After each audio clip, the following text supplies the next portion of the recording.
Atualizar a informação.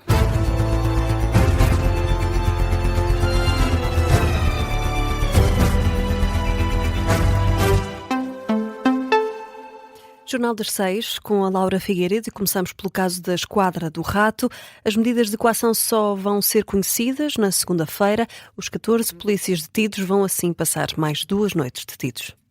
O Ministério Público pede prisão preventiva para 4 dos 14 polícias detidos e prisão domiciliária para outros 3. 14 polícias são agora suspeitos de 19 crimes de tortura, para além de outros que incluem ofensas à integridade física, abuso de poder e falsificação de documento. O Ministério Público pede então a medida de coação mais grave para 4 dos agentes, para além de prisão domiciliária para 3 dos arguidos e suspensão de funções para os restantes. Já depois das sessões desta manhã, no Campos de Justiça, o advogado de um dos suspeitos levanta a possibilidade de os agentes estarem a ser condicionados pelo Ministério Público. Aos jornalistas, Carlos Melo Alves explica o que pode estar em causa. A maioria das situações aqui são agentes da autoridade que são chamados para intervirem em situações graves, algumas delas de violência doméstica.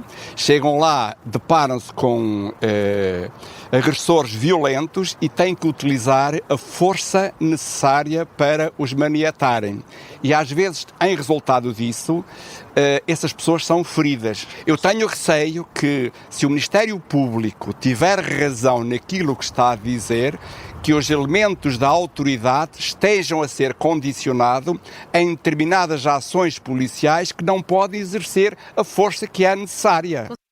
Carlos Melo Alves, um dos advogados de defesa neste caso de alegada tortura na Esquadra do Rato. As medidas de coação vão então ser conhecidas na segunda-feira a partir das 9 da manhã. Falamos agora do surto de antavírus. O líder da Organização Mundial da Saúde afasta o cenário de uma nova Covid. Numa mensagem deixada ao povo de Tenerife, local onde vai atracar esta madrugada o cruzeiro onde surgiu este surto, o líder da OMS reitera que o risco atual para a saúde pública mantém-se baixo. O primeiro-ministro espanhol teve hoje uma reunião com o diretor-geral da OMS. Nas redes sociais, Pedro Sánchez lembra o dever moral e legal de Espanha em ajudar os passageiros do cruzeiro. O ministro espanhol da Administração Interna adianta que a chegada ao porto de Granadilha deve acontecer entre as 4 e as 6 da manhã. O líder da Autoridade Portuária também já confirmou o isolamento do porto para a chegada do cruzeiro. O desembarque dos passageiros vai ser coordenado pelo diretor-geral da Organização Mundial de Saúde. Entretanto, a Justiça espanhola validou o confinamento obrigatório dos 14 cidadãos espanhóis a bordo do cruzeiro. Há, nesta altura, 6 casos confirmados de antavírus, 2 casos suspeitos e 3 pessoas já morreram. E, Laura, os médicos do INEM exigem ser abrangidos pelo novo regime de horas extra criado pelo Governo e já pediram explicações à Ministra da Saúde. Em causa, um novo regime de incentivos ao trabalho suplementar destinado aos médicos que asseguram escalas de urgência e que prevê incentivos entre os 40% e os 80% do salário base. No diploma aprovado em Conselho de Ministros, não fica claro se os médicos do INEM vão ou não ser abrangidos por este regime. No entanto, devido às experiências passadas, a Comissão de Trabalhadores tem receio que não sejam considerados como serviço de urgência. A Rádio Observador, Rui Gonçalves, coordenador da Comissão de Trabalhadores do INEM, diz que já pediu explicações à Ministra da Saúde. Já perguntamos à Sra. Ministra, já dirigimos uma missiva à Sra. Ministra para esclarecer essas questões e o nosso receio é precisamente que publicada que está este diploma, que os médicos do INEM não sejam abrangidos. Não há nada que nos diga que vão ser abrangidos. Como lhe disse, apesar de não existir nenhuma evidência que eles estão excluídos, o que existe é, já no passado, uma dificuldade de atribuir aquilo que é considerado serviço de urgência aos médicos do INEM. Já sobre eventuais formas de luta, Rui Gonçalves diz que ainda é cedo para decidir. E são já 17 os distritos de Portugal continental sob aviso amarelo este fim de semana. Só o distrito da Guarda fica de fora. O aviso é do Instituto Português do Mar e da Atmosfera. Espera-se chuva, por vezes forte, que pode vir acompanhada de trovoada e vento. A Rádio Observador Alexandra Fonseca, meteorologista do IPMA, avisa que o mau tempo veio para ficar, pelo menos durante uns dias. Foi uma situação que afetou essencialmente a região sul durante a noite e encaminha-se para as regiões centro e norte, agora para o final da manhã e durante a tarde. Vai manter-se, a influência é devido a uma depressão que se centra a oeste de Portugal continental. Essa depressão é de movimento lento e, portanto, irá afetar o estado do tempo não só hoje, mas os próximos dias, até mesmo meio da semana. Alexandra Fonseca avisa que melhorias só na segunda quinzena do mês. A partir do dia 15 de maio, haver aqui mais influência do anticiclone e, portanto, já espera-se que seja o tempo um pouco mais seco. No entanto, não quer dizer que não ocorra alguma precipitação. O calor do verão ainda está para demorar. Exato. Poderá vir a partir do dia 15 de maio. A tendência que os modelos nos mostram é isso mesmo. As explicações de Alexandra Fonseca, meteorologista do IPMA, à Rádio Observador. Na atualidade internacional, o ministro dos Negócios Estrangeiros do Irão tem dúvidas quanto à seriedade dos Estados Unidos nas negociações de paz. A notícia da agência iraniana ISNA. Numa conversa com o homólogo turco, o ministro iraniano admite que as dúvidas quanto à seriedade de Washington continuam devido ao aumento das tensões entre os dois países e também pelas várias violações do cessar-fogo. Ontem, Donald Trump disse que continua à espera de uma resposta de Teherão à proposta norte-americana.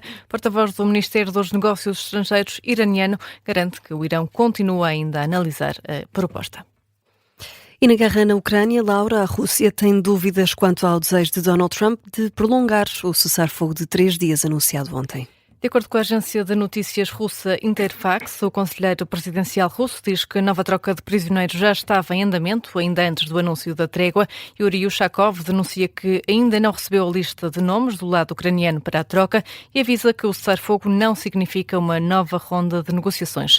Quanto à esperança de Donald Trump, o conselheiro presidencial russo diz que não passa precisamente disso, de uma esperança do presidente norte-americano que é infundada. Diz até que não depende apenas dos norte-americanos, mas também de outras partes, afastando assim a extensão do cessar-fogo. Vamos ainda ao desporto. O treinador do Porto, Francesco Farioli, quer igualar o recorde de pontos da Liga Portuguesa, 91. Para tal, os Dragões têm de vencer os 2 jogos que restam. O primeiro já amanhã, frente ao Aves. Num jogo entre as duas extremidades da tabela, o já campeão Futebol Clube do Porto vai à Vila das Aves defrontar o já desclassificado à Segunda Liga.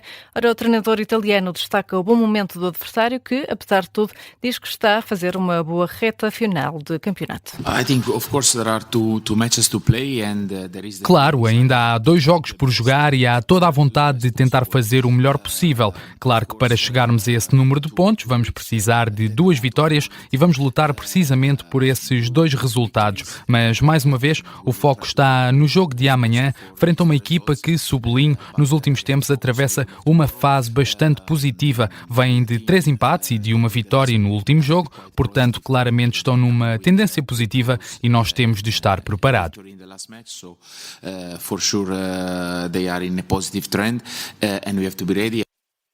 A antevisão do treinador Francesco Farioli, que falou ainda sobre o assalto à casa do defesa central, Bednarek. O jogador e a família ontem regressavam a casa à noite quando foram surpreendidos por assaltantes no interior da habitação. O treinador explica que o jogador passou um momento de aflição, mas hoje já treinou com a equipa e pode continuar a ser opção para o jogo de amanhã. Já João Henriques, técnico dos Aves, não tem dúvidas que, mesmo já tendo levantado a taça, Porto vai dar tudo para vencer os jogos que ainda faltam. Relaxado, o Futebol Clube do Porto não é propriamente o seu ADN. Foi isso que demonstrou durante a época toda e apesar de já estar com o título nas mãos, tem ainda objetivos para atingir. Já é público esses mesmos objetivos que eles têm, tal como nós continuamos atrás daqueles micro-objetivos. Foi isso que nós definimos, porque da mesma forma que nós, após a descida, mantivemos e que fomos crescendo ainda, o Futebol Clube do Porto também não tem dúvidas que vai ser uma equipa que vai manter os seus níveis competitivos. A antevisão do treinador do Aves, João Henriques, num registro da Sport TV. Aves Futebol Clube do Porto, amanhã às 6 da tarde. Pode acompanhar o relato em direto aqui na Rádio Observador.